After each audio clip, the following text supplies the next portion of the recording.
Magandang araw mga kabayan. Update lang sa lahat ng nag-order kahapon. Eto na siya, naka-ready na lahat. 5 habak de lana, ito yun. Eto yung habak de lana San Benito. Magkakasama yung habak, lana, San Benito. Then, meron din tayong habak. Alam nyo naman kung anong bisa ng habak pang laban yan. Meron tong mga sekretong sangkap. Kasi ito yung gabay medalyon. Yung meron mo siya sa loob. Itong dalawa. Nandito rin, may umorder din ng lana natin. Naka-ready na siya. Saka available na din itong libreta. Sa libreta natin mga kabayan, meron tong bond paper na kasama sa loob. Merong orasyon na haek. Haek yun yung gagamitin yung orasyon para magbuhay ng tangan, medalyon, anti-anting. Then meron din siyang poder, yung ilalagay mo sa katawan mo, pang protection, orasyon yun. Then meron din siyang pang pondo sa iyong sarili. Kaya siya nasa bond paper kasi libreta to, personal mo siyang gamit. Ikaw yung magsusulat dito sa libreta. Ikaw lang yung pwedeng magsulat kasi pagmamayari mo yan. Ngayon, iaano ko muna to. Hisindihan ko tong gabay medalyon sa i-cleanse natin gamit ng candle. Sa lahat ng gustong umabol, pwede pa kasi mag-shipping kami bukas. Yun lang. Maraming salamat mga kabayan. Ang kwentong ito ay hango sa totoong buhay. Mula ito sa isa nating kabayan na itago na lang natin sa pangalang Kitong. Taong 1962, Palawan.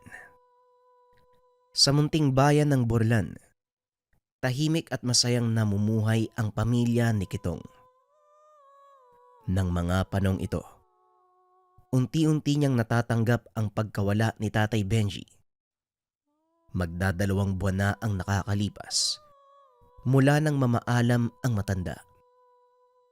Wala itong ibang naiwan maliban sa isang medalyon na hugis susi, malawak na lupain na pinamana kay Kitong. Sa 10 nitong anak, tanging si Kitong lang ang nanatili sa poder kahit may sarili na itong pamilya. Hindi man lang lumabas sa pag-iisip ng anak na iwan ang ama. Ipinamana rin ng matanda kay Kitong ang lahat ng pagmamay-ari nito, isang araw bago malagutan ang hininga. Malakas na ang tingero si Tatay Benji nung kabataan.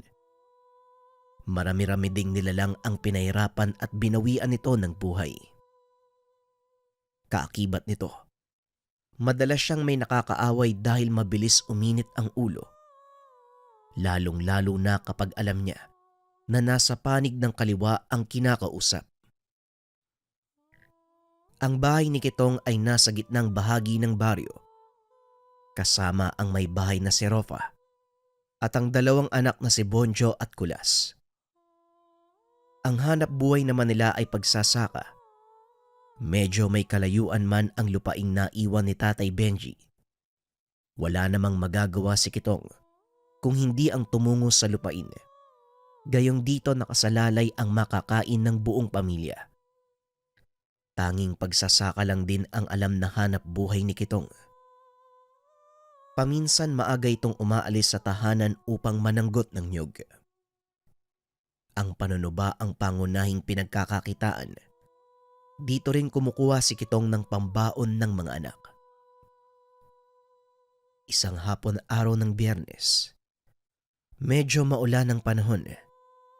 Minabuting dumaan ni Kitong sa tabi ng ilog upang mas madaling makarating sa paaralan.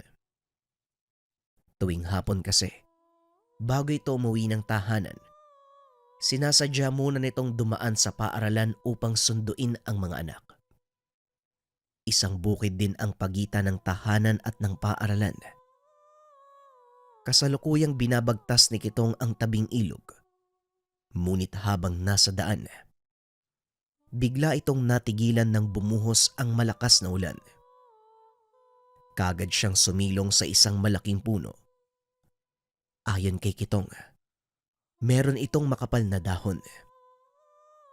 Subalit hindi niya mawari kung anong klaseng puno ang nasilungan. Nakakapagtakang walang tumutulo kahit nakapirasong tubig ulan. Habang namamangha sa punong nasilungan, bigla namang naagaw ang atensyon ni Kitong nang bahagyang tumigil ang pag-agos ng ilog. kahit na patuloy sa pagbuhos ang malakas na ulan. Habang namamangha sa mga kaganapan, bigla namang naagaw ang atensyon sa pag-init ng suot na medalyon. Walang pagdadalawang isip niya itong tinanggal sa damit. Bahagya niyang tinignan ng medalyon hanggang sa makarinig siya ng tunog ng isang kabayo.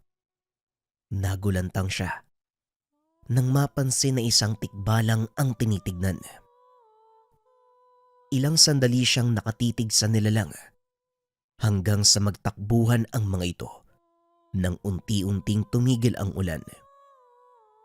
Bumalik din ang pag-agos ng ilog. Hindi naman napansin ni Kitong na palubog na ang araw, kung kaya't nagmadali ito sa paglalakad bitbit ang salod sa puno ng tuba. Ilang sandali pa, agad niyang narating ang paaralan ng mga anak.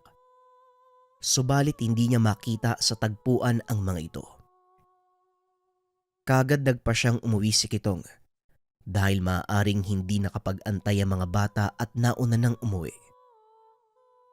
Nang makarating sa tahanan, napanatag ang loob ni Kitong matapos salubungin ng dalawang bata. Tay, bakit kakauwi mo lang? Kanina ka pa inaantay ni nanay eh. Wika ni Bonjo. Pasensya na anak, inabutan ako ng ulan sa daan eh. Tugon ni Kitong.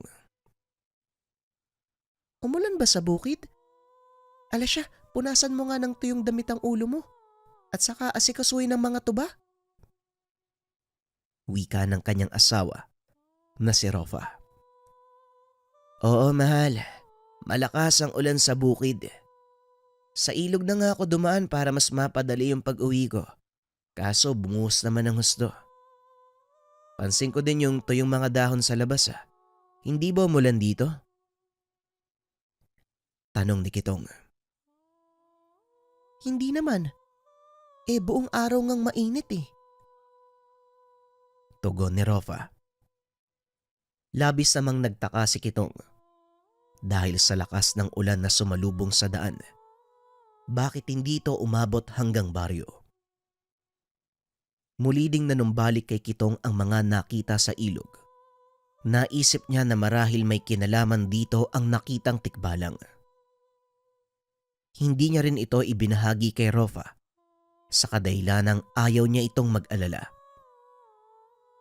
Nilinis niya ang dalang tuba nang magawa itong mapasa ng mag-ina sa bayan upang maibenta. Pagkatapos kumain ng hapunan, kagad pumasok sa silid si Kitong upang magpahinga. Sa kanyang pagtulog ay ang pagbisita naman ni Tatay Benji sa panaginip.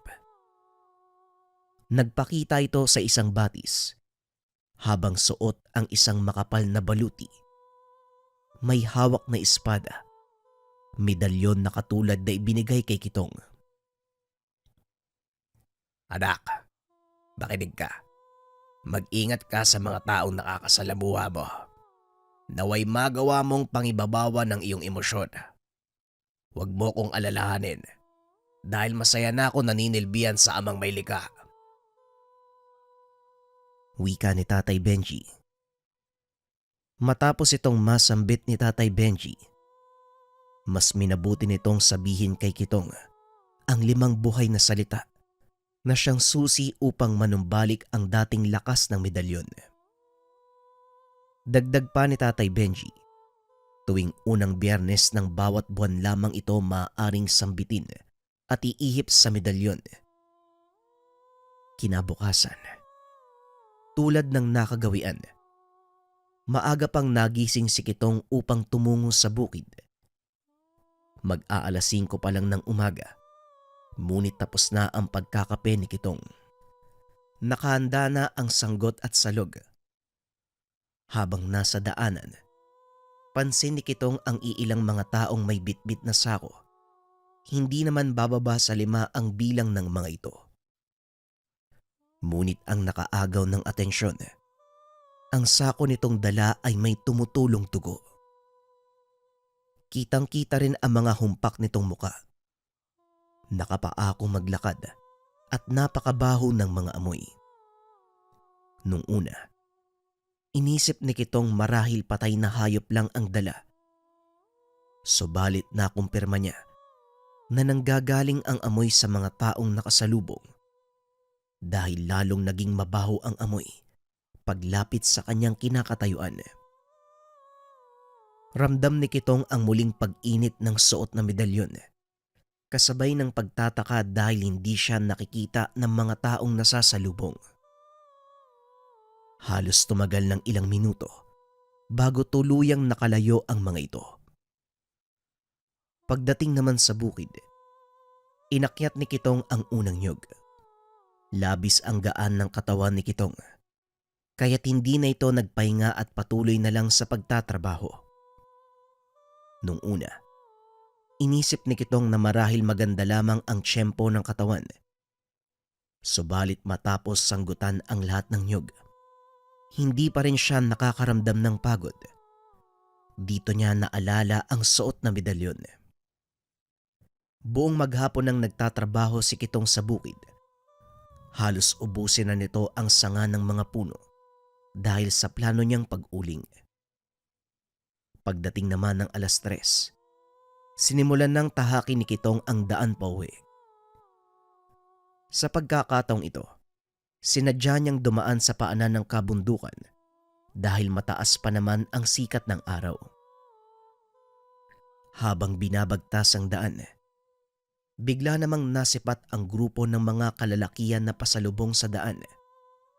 May dala itong itak at flashlight na debaterya.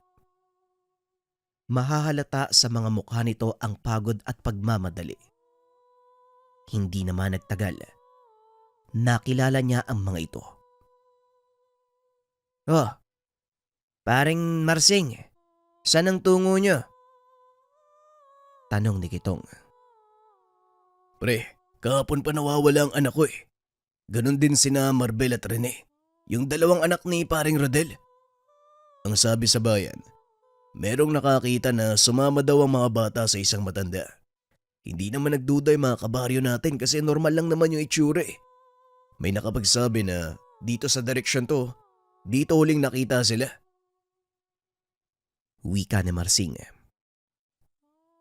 Ganun ba? O sige pare, mauna na ako ha. Sana makita niyo kung sino man yung matandang yun. Tugon ni Kitong. Nagmadali nang maglakad si Kitong matapos malaman ang mga nangyari. Dahil ang mga batang hinahanap ng mga ito ay kamag-aral ng anak. Nang makarating sa tahanan, masaya itong sinalubong ng kanyang mag-ina. "Bunjo, Kulas, hali nga kayo. Alam niyo bang may nawawalang mga bata?" Tanong ni Kitong. Oo nga mahal eh. Galing dito yung tatay ni Maribel at Rene. Kahapon pa daw sila nawawala. Tugon ni Rofa. Yun nga eh. Nakasalubong ko sila kasama ang iilang mga tanod. Mga anak, may alam ba kayo tungkol dyan? Tanong ni Kitong. Kasabay po namin silang lumabas ng paaralan eh. Bali, 5 po kami naghihintay ng sundo kahapon. Tapos dumating yung matanda na lola po ata nila. Tugon ni Kulas. Paano mo naman nasabing lola nila yon?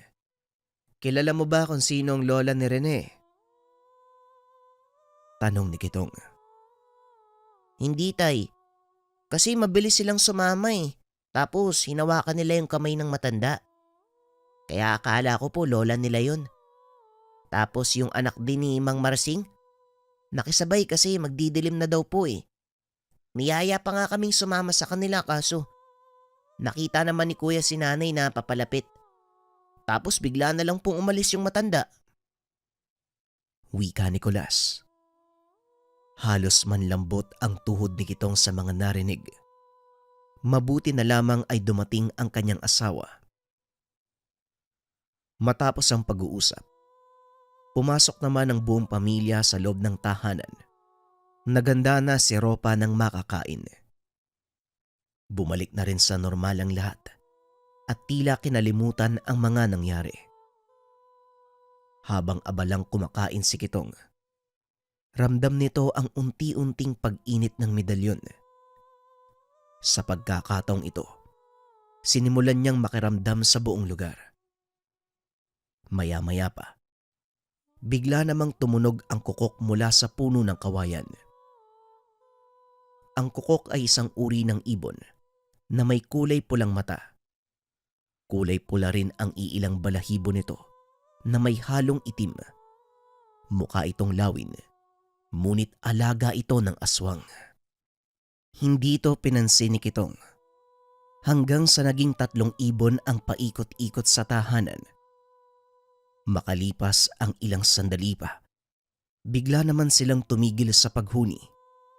Habang nakaiga ay kinausap siya ni Ropa. Mahal, kinakabahan ako sa mga nagaganap ngayon ha. Mali rin yata yung syempo ng pagbubuntis ko eh. Magdadalawang buwan na tong dinadala ko.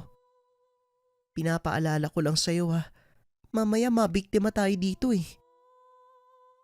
Wika ng asawa. Huwag kang mag-alala, mahal. Hindi ko hahayaang may mangyaring masama sa inyo. Tugon ni Kitong. Sa paglalim ng gabi, wala namang nagparamdam. Subalit lumabas si Kitong upang magpahangin. Kahit papano, may alam si Kitong sa mga pangontra. Kaya matapos niyang paikutan ang buong tahanan, kinuha niya ang sanggot. Nag-ikot siya sa baryo sa hindi malamang dahilan. Nakalabas din ang suot na medalyon upang maging handa sa kung anuman ang maaaring mangyari. Masyado ring napasarap ang paglalakad ni Kitong. Hanggang sa marating nito ang dulong bahagi ng baryo kung saan malapit na sa kanyang bukid. Tanging buwan lang ang nagsisilbing liwanag sa daan. Bigla siyang natigilan matapos maramdaman ang pag-alinsangan ng lugar. Kasabay nito ang napakasangsang na aroma. Nagtayuan ang mga balahibo ni Kitong nang makita ang sabay-sabay na pagtuwad ng iilang mga tao sa gilid ng palayan. Kitang-kita niya dahil sa liwanag ng sikat ng buwan. Panay din ang pagsubo ng lupa ang mga nilalang. Kung lantakan nila, animoy gutom na gutom. Makintabang buong katawan na tila naligo sa langis. Wala itong mga saplot. Nakatayo ang mga buhok. Ilang sandali pa bigla itong tumitig sa buwan. Kaya't kitang-kita ni Kitong ang pagbumuka ng mga nilalang. Muling nanumbalik sa alaala ang muka ng mga lalaking nakasalubong ng madaling araw.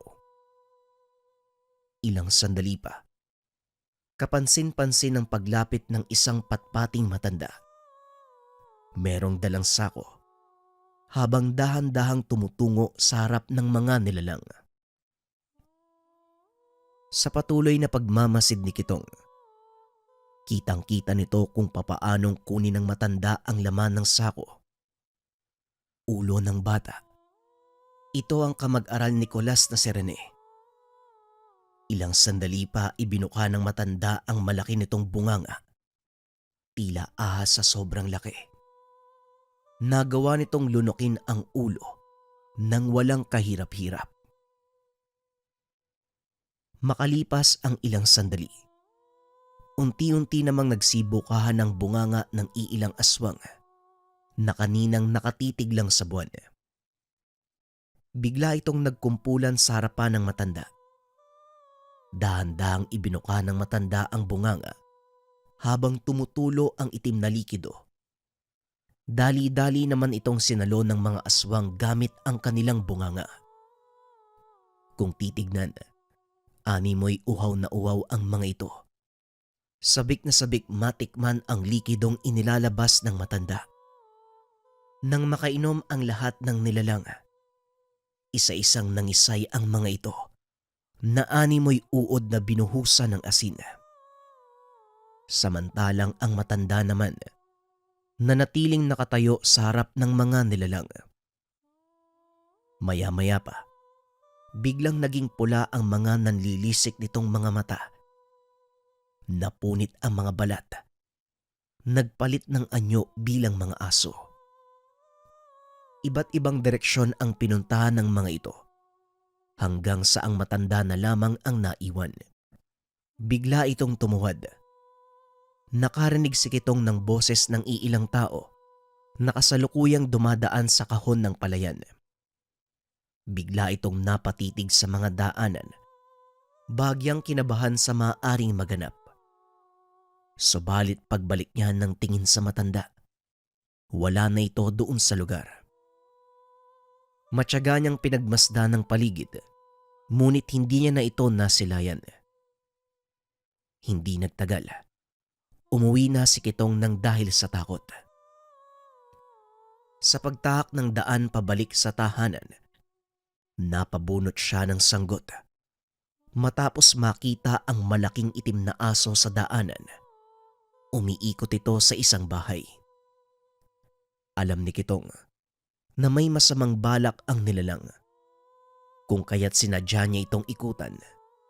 Unti-unting pinunta ni Kitong ang likurang bahagi nito. Nang magkaroon ng pagkakataon, bigla namang napatigil sa paglalaway ang aso. Kalakip ang paghulog ng ulo nito sa lupa. Sinadya ring iwan ni Kitong ang ulo ng aswang sa gitna ng daanan upang magsilbing babala sa kalahi nito. Kinabukasan tulad ng dati, maagang umalis si Kitong sa tahanan. Sa pagkakataong iyon sinadya niyang dumaan sa tabing ilog, kung kaya't hindi niya maiiwasan ang dumaan sa malaking puno na sinilungan nung umulan. Nang makalapit na sa puno, namangha si Kitong. Binabalot ng alitaptap ang itaas na bahagi ng puno. Subalit ang hindi niya napansin, merong nilalang ang namamahinga sa ibaba nito.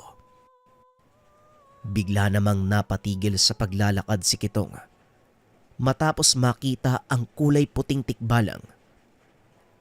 Sa hindi malamang dahilan, bigla itong yumuko at nagsalita. Ikinagagala kong makita kayong muli, mahal na prinsipe. Ano? Sinong prinsipe? Ako ba yung kausap mo? Tanong ni Kitong. Ikaw nga ang kausap ko. Kung iyong mamarapatin, hayaan mong ipaliwanag ko sa iyo ang lahat. Ayon sa tikbalang, nararamdaman niya ang presensya ng pinuno sa kaloob-looban ni Kitong. Sa pamamagitan ng medalyong hugis susi, nagiging isa ang espiritu ni Kitong at gabay na tikbalang. Dagdag pa nito, ang medalyon ay may kakayahang magbukas ng kabilang dimensyon. Kasama din ng medalyon ang gabay na tikbalang. Ilang henerasyon nang pumapalob sa medalyon ang espiritu nito. Labis naman ang pagkamangha ni Kitong matapos marinig ang ibinahagi ng tikbalang. Kaagad itong naglaho, pumasok sa loob ng puno. Pagsapit ng tanghali, matapos magtanim ng mais, mas minabuting kumain ni Kitong sa mumunti niyang kubo. Bigla itong napatigil nang marinig ang pagtunog ng kabayo. Kaagad namang lumabas si Kitong upang tignan ang kaganapan sa labas. Kailangan mong umuwi sa inyong tahanan. Nasa paligid ng mga nilalang na nakita mo kagabi. Dahil sa mga narinig, mabilis na tinapos ni Kitong ang mga gawain sa bukid upang maagang makauwi. Mag-aalas 3 pa lang, sinimulan niyang bagtasin ang daan pabalik ng tahanan.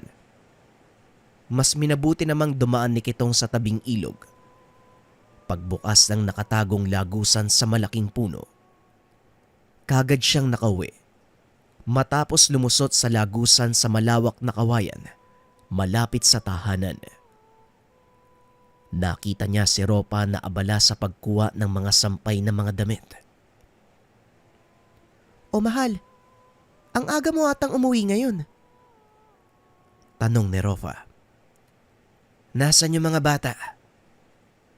Hindi pa nakakabalik eh. Pagkatapos silang mananghalian, nagpumilit na pumunta sa bayan upang ibenta yung mga nagawa mong suka. Maaga pa naman kaya pinayagan ko.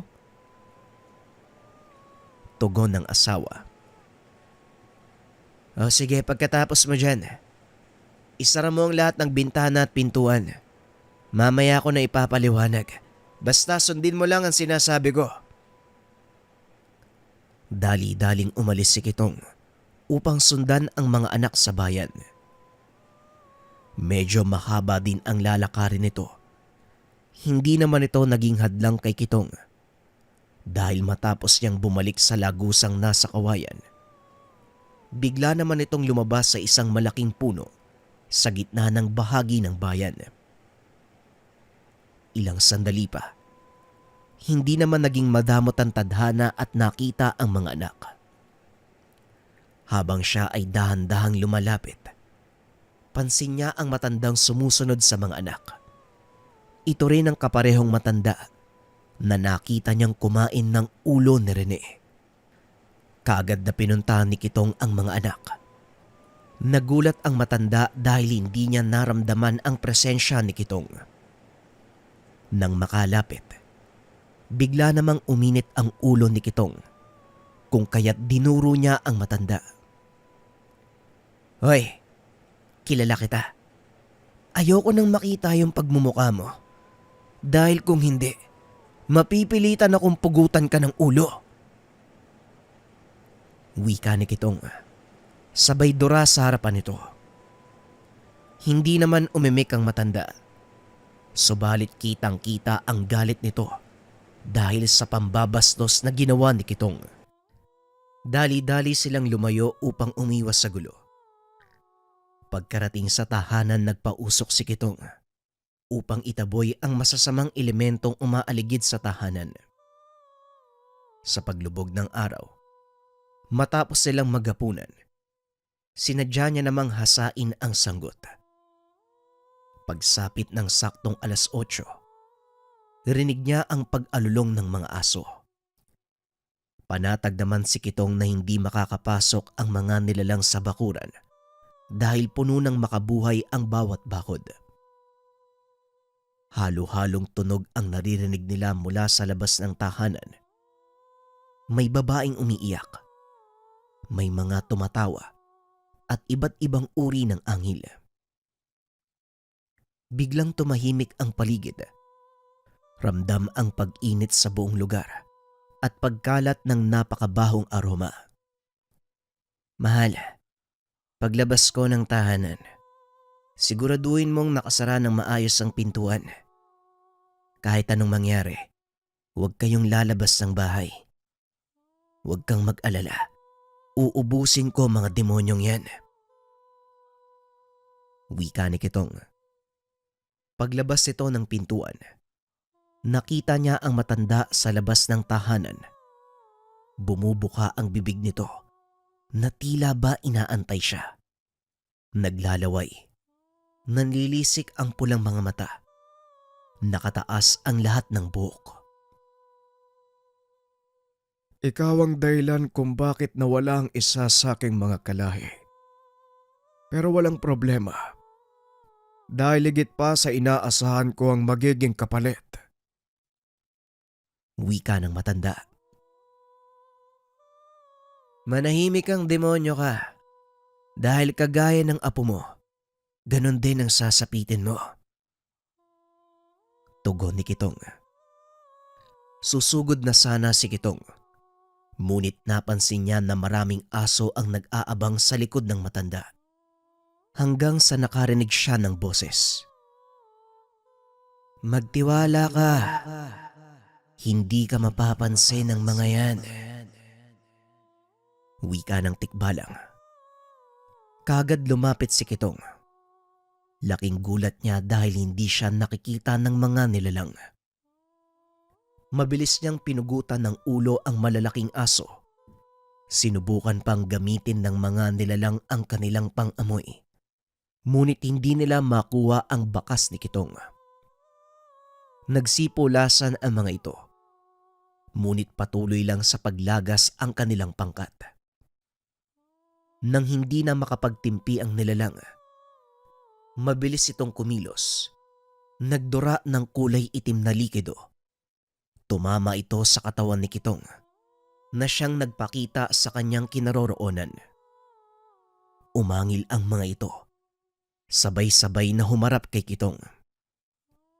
Hindi niya naman napansin ang pag-atake ng asong nasa likuran, kung kaya't nagawa siyang makagat sa likod. Nung una ay walang epekto kay Kitong. Animoy kumakagat lang ng goma ang mga aso. Subalit sa dami ng kanilang bilang, unti-unti nang nakakaramdam ng galos ang buo niyang katawan. Tuloy-tuloy sa pagkagat at pagkalmot ang malalaking aso. Ramdam ni Kitong ang hapdi sa tuwing dumadampi ang mahaba nitong kuko at pangil. Napapagod na din si Kitong hanggang sa maramdaman niya ang pagyanig ng lupa. Nagtalsikan ang mga nilalang dahil sa lakas ng pagkakasipa ng gabay na tikbalang. Hindi naman nagsayang ng pagkakataon si Kitong. Ibinaling niya ang atensyon doon sa matanda.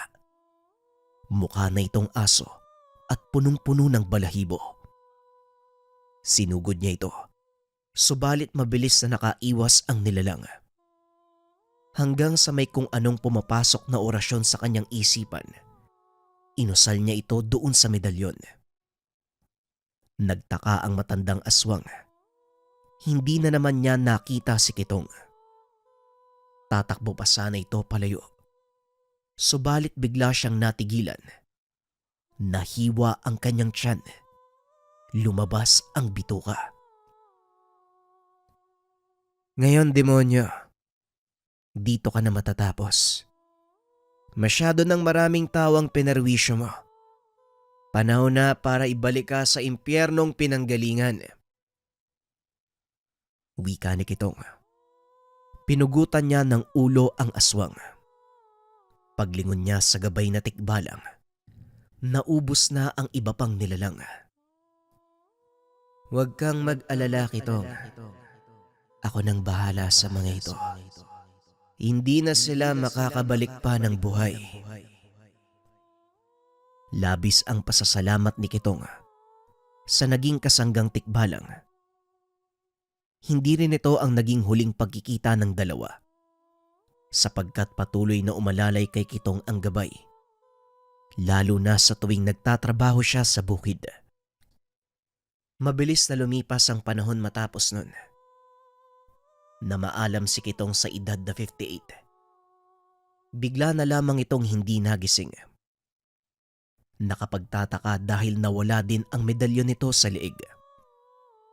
Ngunit ayon sa asawa, halos gabi-gabi nagpapakita sa panaginip si Kitong. Masaya kasama ang kaibigang tikbalang. Kakaibang kapayapaan ang nararamdaman ni Ropa sa tuwing nakikita ito. Hindi niya man lubos na unawaan ang buong kaganapan. Ngunit masaya ang kanyang asawa. Nagkaroon siya ng isang nagmamahal na handang protektahan ng pamilya at mga anak. Kahit pa ibuwis ang sariling buhay, mailigtas lamang ang mga mahal sa buhay. Naging alaala na lamang si Kitong sa buong pamilya. Ngunit kahit kailan, hindi nila kinalimutan ang ginawa ng tatay. Nang minsan siyang magtagumpay kontra sa mga nilalang, katulong ang gabay na tikbalang.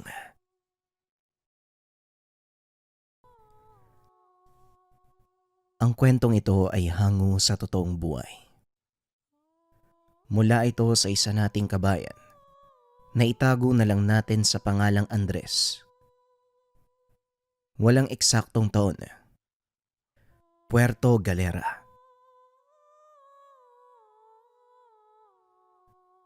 Mula sa Maynila, lumipat ang mag-ama na si Tatay Ricardo at Andres sa probinsya Pagdating pa lamang nila, kagad nang nagkaroon ng kaibigan si Andres na si Pablo.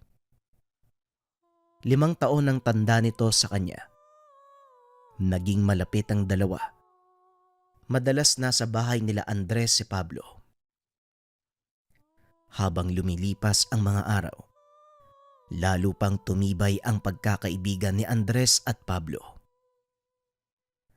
Sabay silang naglalaro sa bukid, nagbibisikleta sa paligid, nagtutulungan sa kanilang mga takdang aralin. Si Tatay Ricardo ay natutuwa sa pagkakaroon ni Andres ng mabuting kaibigan. Madalas niyang iniimbita si Pablo na maghapunan kasama nila. Sa tuwing may problema si Pablo sa kanilang tahanan, palagi siyang tinutulungan ni Tatay Ricardo at ni Andres.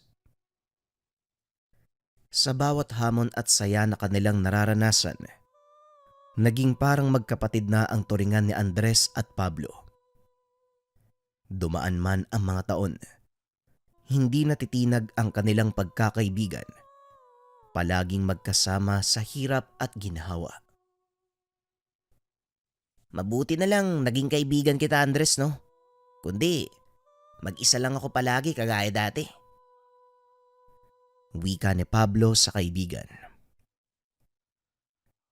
Ako rin, Pablo.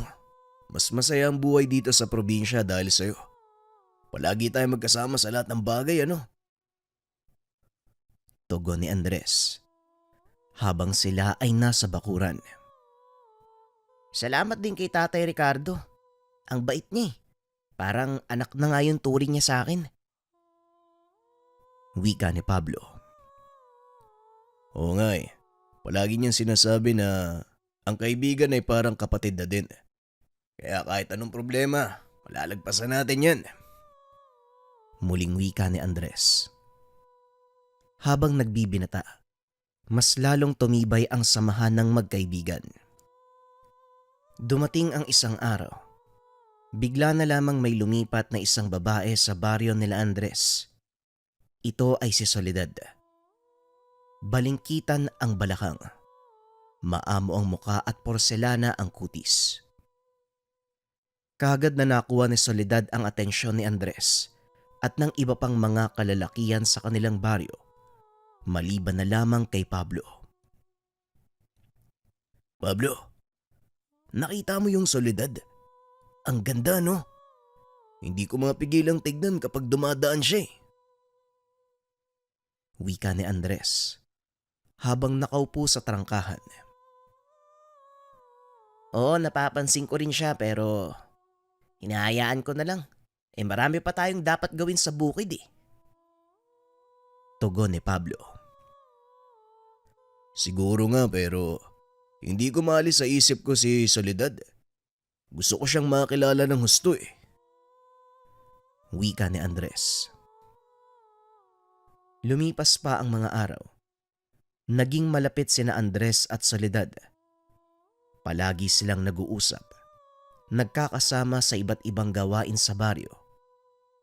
Habang lalong napapalapit ang loob ni Andres kay Soledad, naging abala naman si Pablo sa kanilang mga gawain sa bukid at sa pagtulong kay Tatay Ricardo.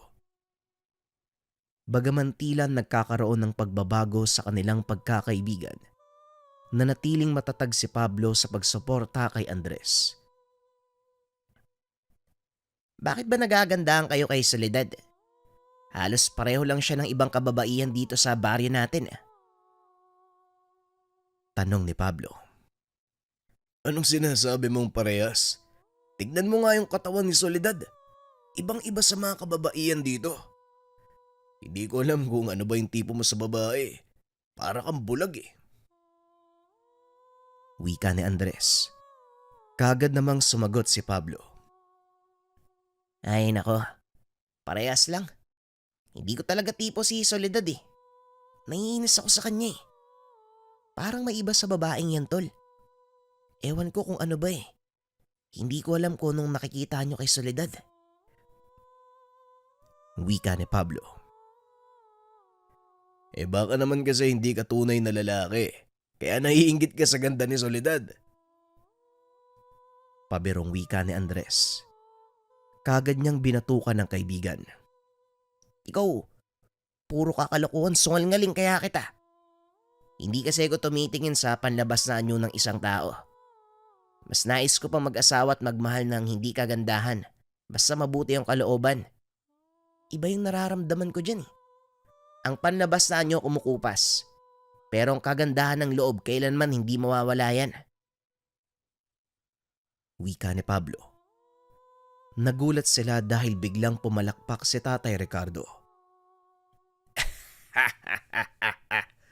Mabuti pa tong si Pablo. Panloob ang hinahanap at hindi panlabas na nyo. Tama ang mga sinabi ng kaibigan mo, Andres. Hindi ka dapat tumitingin sa mukha lang ng isang tao. Kahit mayaman pa yan o mahirap. Tandaan mo, dapat pantay-pantay ang pagtingin natin sa ating kapwa.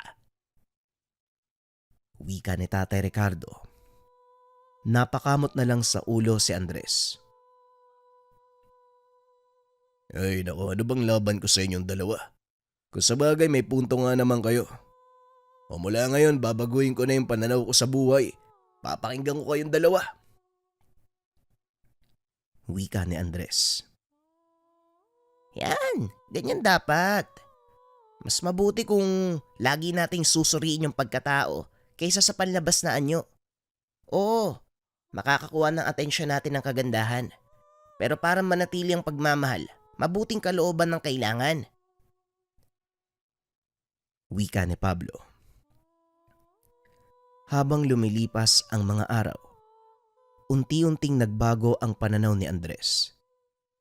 Nagsimula siyang makipagkaibigan sa iba't ibang tao sa baryo. Hindi batay sa kanilang itsura, kung hindi sa kanilang ugali at kabutihan. Nakilala niya ang mga tao sa mas malalim na paraan.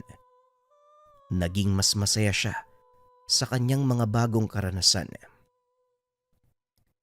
Matapos ang araw na yun, sinikap ni Andres na tumingin sa ibang babae, ngunit tila pinaglalaroan siya ng tadhana. Isang araw habang bumibili sa tindahan, bigla namang lumapit si Soledad kay Andres. Magandang araw, Andres. Matagal na kitang napapansin na pati yung kaibigan mo si Pablo. May mga nagsasabi sa akin. May gusto ko daw sa akin. Nakakaya pero ako din eh. Wika ni Soledad. Nagulat naman si Andres. Soledad, magandang araw din sa'yo ah. Totoo may pagtingin ako sa'yo pero hindi ko kasi alam na papansinin mo ako eh. Alam mo, mas gusto ko kasing kilalanin muna yung tao eh. Kaya sana bigyan mo ko ng pagkakataong makilala ka. Wika ni Andres. Naiintindihan ko, Andres. Alam mo, hindi ko rin naman gusto na magustuhan ako dahil lang sa itsura. Mas mahalaga pa rin kung ano yung nasa loob, di ba? Wika ni Soledad. Ngumiti ito sa binata. Tama ka dyan, Soledad. Kaya simula ngayon, gusto ko sanang makilala ka pa ng lubos. Hindi lang bilang isang maganda sa panlabas, kundi kung ano ba talaga yung pagkatao mo. Tugon ni Andres.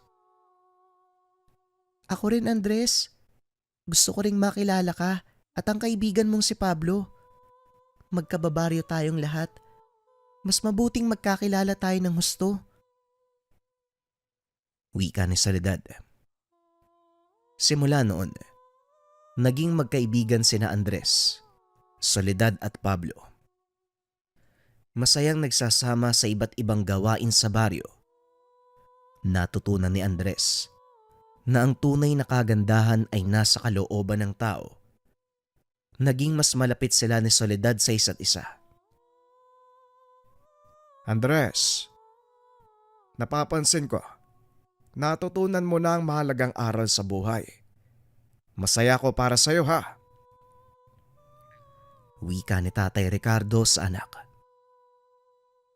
Maraming salamat din po, Tay. Salamat po sa'yo. Sa'yo din, Pablo. Higit sa lahat, salamat sa'yo, Soledad ha.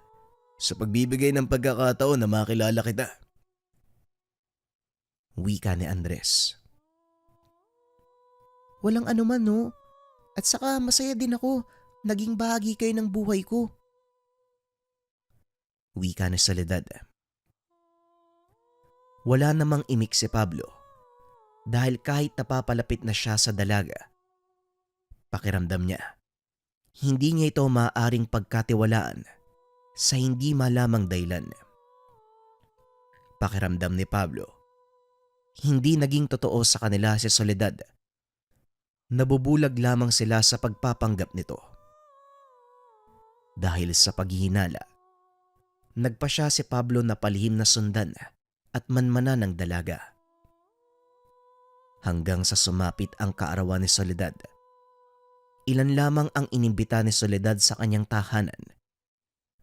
Habang abala ang lahat, kaagad na pumuslit si Pablo sa bawat kwarto ng tahanan. Sa pagpasok niya sa unang kwarto, wala siyang nakitang kakaiba.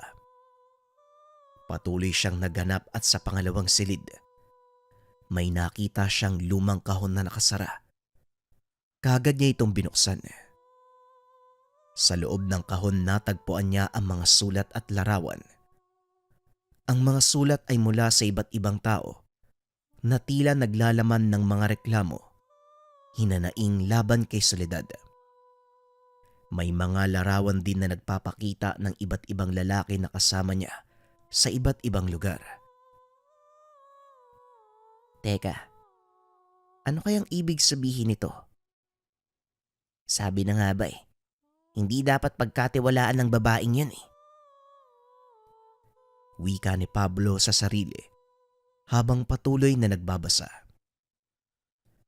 Narinig niya ang mga tapak ng paa na papalapit sa kwarto. Kaagad niyang ibinalik ang mga sulat at larawan sa loob ng kahon. Lumabas ng silid na parang walang nangyari. Nakita niya si Andres na papalapit sa kanya. O Pablo, anong ginagawa mo dito? Hinahanap ka ni Soledad. Wika ni Andres. Wala naman. Hinahanap ko kasi yung palikuran O tara na, balik na tayo. Pagsisinungaling ni Pablo. Pagbalik nila sa sala, hindi maiwasan ni Pablo ang mag-alinlangan kay Soledad. Alam niyang may tinatago ito at kailangan niyang malaman ang katotohanan. Kinagabihan matapos ang kasiyahan, kinausap ni Pablo si Andres ng sarilinan. Andres, may kailangan kang malaman tungkol kay Soledad Alam ko na karapatan mo na malaman yun. Wika ni Pablo kay Andres. Ano yun, Pablo? Anong ibig mong sabihin? Mukhang seryoso ka. Tanong ni Andres sa kaibigan. May nakita akong sulat at larawan sa kwarto niya Para bang marami siyang tinatago. Sa palagay ko, hindi siya yung inaakala nating siya. Pagpapaliwanag ni Pablo. Ano? Hindi ko naman maintindihan, Pablo. Ano ba'y nakita mo? Nasaan ba'y sinasabi mo? Tanong ni Andres. Bukas magkita tayo. Kailangan nating obserbahan ng mas mabuti. Alam ko hindi ka naniniwala sa akin kaya dapat makita mo yun. Huling wika ni Pablo. Kinabukasan, nagsimula ang pagsisiyasat nila Pablo at Andres. Ngunit wala silang napala. Kaagad na nagpaalam si Andres kay Soledad at kinausap ang kaibigan. Akala ko ba kaibigan ka na ni Soledad? Akala ko may tiwala ka sa kanya. Bakit gumagawa ka ng kwento na hindi naman totoo? Tanong ni Andres kay Pablo. Alam ko yung mga nakita ko, hindi ako nagsisinungaling pare. Kung hindi ka naniniwala sa akin, wala akong magagawa. Mukhang nabulag ka na ni Soledad. Wika ni Pablo. Ikaw lang naman ang nagsasabi niyan, Pablo. Kung ayaw mo kay Soledad, wala ako magagawa. Pero yung gagawa ka pa ng kwento para makasira, hindi maganda yan. Mas mainam siguro, lumayo muna tayo sa isa't isa. Wika ni Andres. Hindi na sumagot pa si Pablo. Matapos ang araw na yon, hindi na muling nag-usap sina Pablo at Andres. Sakto namang kinakailangan ng pamilya ni Pablo na umuwi ng probinsya dahil kaarawan ng lolo ng binata. Pagdating nila sa probinsya, kaagad silang sinalubong ni Lolo Luis. O apo, mabuti naman at napadalaw kayo dito sa bahay. Wika ni Lolo Luis. Siyempre naman po lolo, kaarawan mo eh. Wika ni Pablo.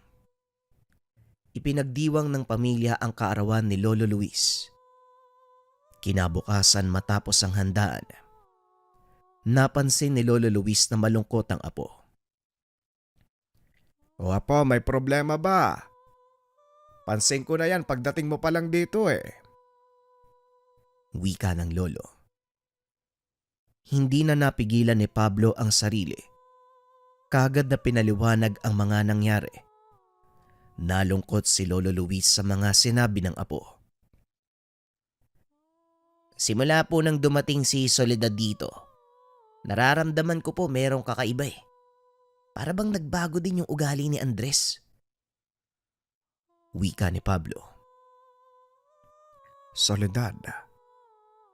Teka, parang naaalala ko yan ah. May larawan ako dito ni Soledad.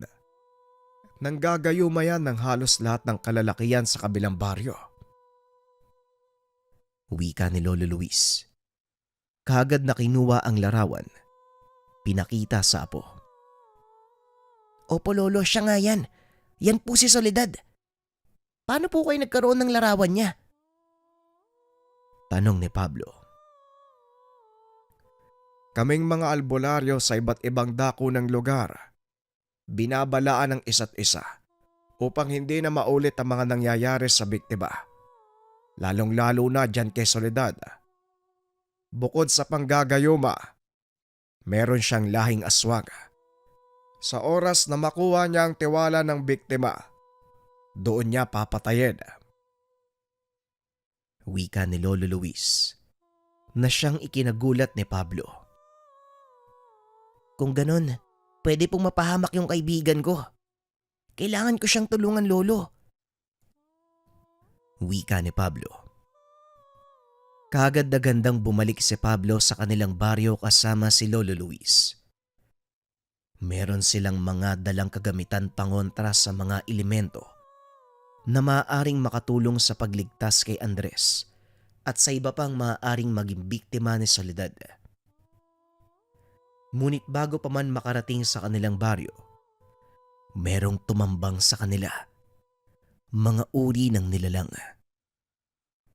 Nagulat ang dalawa sa biglaang pag-atake. Ngunit mabilis silang kumilos upang ipagtanggol ang sarili. Pablo, wag na wag kang lalayo sa akin. Halang ang mga bituka ng aswang na to. Siguradong papatayin tayo. Wika ni Lolo Luis. Opo lolo, anong gagawin natin? Parang ayaw nilang magpaawat eh. Wika ni Pablo habang tumitingin sa paligid. Eto, hawakan mo tong buntot pagi. Iwas-iwas mo sa harapan ng aswag. Wika ni Lolo Luis habang inaabot ang buntot pagi. Kaagad na kinuha ni Pablo ang buntot. Ginawa ang sinabi ni Lolo Luis. Unti-unti, nagsimulang umatras ang mga aswang. Ngunit patuloy pa rin ang pag-atake ng ilan sa kanila. Sa kabila ng panganib, hindi nawalan ng tapang si Pablo at Lolo Luis. Nagbanggit ng ilang kataga si Lolo Luis. Nakita ni Pablo kung paanong naapektuhan ang mga nilalang. Bahagyang umatras ang mga ito. ilang sandali pa, naglabas ng itim na kahoy si Lolo Luis. Buong puwersa itong ibinato doon sa mga nilalang. Matapos niyang gawin ang bagay na yon, kaagad naglaho ang mga ito sa dilim. Nagpatuloy na sila sa paglalakbay papunta sa baryo. Lolo, saan po nang galing yung mga aswang na yun? At saka ano po yung ginawa nyo? Bakit bigla po silang umalis? Tanong ni Pablo kay Lolo Luis. Naramdaman nila ang pagdating ko sa lugar nyo. Kaya gumawa sila ng paraan para pigilan. At yung bagay na ginamit ko, sa susunod ko na ipapaliwanag. Ang mahalaga sa ngayon, makarating tayo sa inyong lugar. Pagkarating sa kanilang baryo, hindi na nag-aksaya ng panahon si Pablo. Kaagad niyang hinanap si Andres. Nang matagpuan niya ito, agad siyang lumapit sa kaibigan. Andres, kailangan kitang makausap. Alam kong galit ka sa akin, pero mahalaga ang pakay ko. Wika ni Pablo. Nag-aalangan mang sumama si Andres kay Pablo. Dinala siya ni Pablo sa isang tahimik na lugar kung saan nag-aantay si Lolo Luis. Doon ay pinaliwanag ni Pablo ang lahat ng sinabi ng lolo tungkol kay Soledad. Hindi ko alam kung maniniwala ako sa inyo eh. Pablo, ang bait ni Soledad sa akin. Hindi ko nakikitang masama siyang tao. At baka sinasabi mo lang yan dahil naiinggit ka kasi malapit na kaming dalawa eh. Wika ni Andres. Andres, marami na siyang nabiktima. Ang kanyang kagandahan at kabaitan ay bahagi lang ng pang-aakit. Kailangan mong maging matalino. Huwag kang magpapadala sa kanyang mga pakana. Wika ni Lolo Luis. Andres, matagal na tayong magkaibigan. Hindi kita ipapahamak, no? Kailangan nating magsama-sama at pigilan si Soledad bago pa siya makapanakit ng iba. Wika ni Pablo. Ngunit hindi ito pinaniwalaan ni Andres. Tumawa lang siya at iniwanan ang maglolo. Habulin pa sana ni Pablo ang kaibigan, ngunit pinigilan siya ni Lolo Luis. Pabayaan mo siya, apo. Hindi niya kontrolado ang isipan niya. Hindi natin siya mapipilit kung ayaw niyang maniwala. Wika ni Lolo Luis. Lolo, baka mamatay po yung kaibigan ko. Tugon ni Pablo. Alam ko. Pero minsan, kailangan nating hayaang matuto ang iba sa kanilang mga pagkakamali. Ang mahalaga sa ngayon, gumawa tayo ng paraan para hindi siya mamatay. Wika ni Lolo Luis. Tumango naman si Pablo, kahit mabigat sa kalooban. Ano naman po yung susunod nating gagawin, Lolo? Hindi dapat tayo magsayang ng oras. Tanong ni Pablo. Kailangan nating humingi ng tulong mula sa mga kasama. Mas magiging malakas tayo kung merong karagdagang puwersa. Wika ni Lolo Luis. Pinunta nila ang mga kaibigan. Pagdating kina Pedro at Clara, pinaliwanag ang kanilang balak na gawin. Gumagala pa rin pala yan. Nagpapalipat-lipat ng baryo ah. Total matagal na panahon na yan. Panahon na para patayin yan. Wika ni Pedro, habang nasa tabi si Clara. Anong plano? Anong gagawin natin? Mas mabuting puntahan din natin si Marta para mas marami tayo. Wika ni Clara. Pinuntahan nila ang tahanan ni Aling Marta. Nang makarating ay pinaliwanag nila ang sitwasyon. Sumang-ayon naman si Aling Marta na sumama. Sa pagkakaalam ko, yung Soledad na yan, may isang lugar na pinupuntahan tuwing gabi. Doon natin siya maaaring tambangan. Wika ni Pedro. Pagsapit ng dilim, nagtipon ng lahat doon sa lugar. Tahimik ang paligid. Lahat sila ay marahan ng pagkilos. Bawat isa ay may hawak na kagamitan. Pagpasok nila sa loob ng lugar, nakarinig sila ng pagkilos sa loob. Humigpit ang paghawak ni Pablo sa dalang itak. Ilang sandali pa ay nakakita sila ng figura ng isang babae na tila nag-aantay sa kanila. Kanina ko pa kayo inaantay. Bakit ngayon lang kayo dumating? Wika ni Soledad. Susugod na sana ang grupo. Bigla namang dumating si Andres. Teka, anong nangyayari dito? Bakit kayo nandito? Tanong ni Andres. Halatang naguguluhan sa sitwasyon.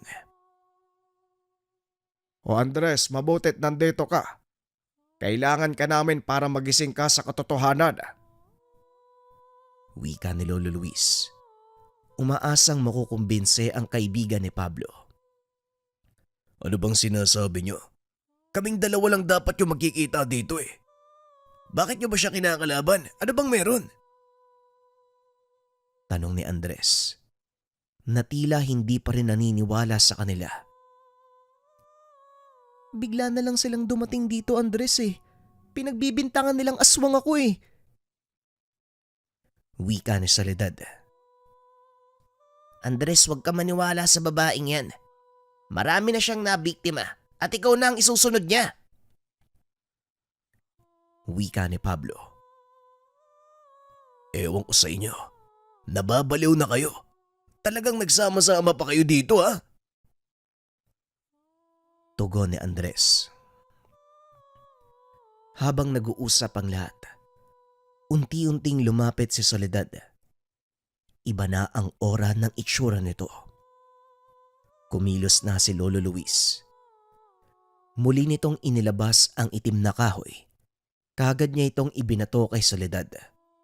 Kaso nga lang nailagan ito ng aswang. Kahit magsama-sama kayo, mas maganda. Sabay-sabay ko kayong bibiktimahin. Wika ni Soledad. Unti-unti nang natatauhan si Andres. Teka, ano bang nangyayari? Anong gagawin natin? Ilayo niyo ako. Ilayo niyo ako sa babaeng yan. Dito na kumilos ang pangkat. Sabay-sabay silang sumugod sa nilalang. Nagbitaw na ng orasyon si Lolo Luis. Bahagya namang bumagal ang pagkilos si Soledad. Kasabay nito ang pagkilos ni Pedro at Clara. Paulit-ulit nilang hinataw ng itak ang nilalang. Ilang sandali pa nagbago ang anyo nito. Laking gulat ni Andres nang makita ang totoong anyo ni Soledad. Matandang babae. Kulubot ang balat. Purong itim ang mga mata. Magandang aral to para sa lahat, lalong-lalo na sa iyo, Andres. Magtiwala ka sa sinasabi ng kaibigan mo. Huwag na huwag kang mabubulag sa panlabas na anyo ng tao. Wika ni Lolo Luis. Pablo, pasensya ka na sa mga nagawa ko ha. Kung hindi dahil sa'yo, siguradong patay na ako ngayon eh. Wika ni Andres. Walang anuman. Sa susunod kasi gamitin mo yung utak mo. Hindi yung puro sa ibaba yung pinapairal mo. Kaya hindi ka nakakapag-isip eh. Pinapairal mo yung ewan. Basta makinig ka na lang kasi. Huling wika ni Pablo. Matapos ang kaganapan, muling bumalik sa normal ang lahat. Patuloy na naging magkaibigan si Andres at Pablo. Kumalat din sa buong baryo ang impormasyon. Nagsilbing aral at paalala sa lahat. Huwag kagad magtitiwala sa panlabas na anyo. Ugaliing kilalanin ang tao. Magtiwala sa kaibigan. Magtiwala sa matagal nang nakakasama. Opinyon para sa kwento. Iba talaga yung nagagawa kapag masyadong hayok sa isang bagay, ano? Madaling malinlang ang isang tao, hindi nakakapag-isip ng maayos. Kaya naman mahalaga na meron tayong mga pinagkakatiwalaang tao para magpaalala sa mga bagay na maaaring maling desisyon. Kung meron kang malapit na tao, yun talagang tapat sa'yo, ingatan sila. Maraming salamat sa pakikinig ng ating kwento. Abangan ang mga susunod na kwento. Paalam.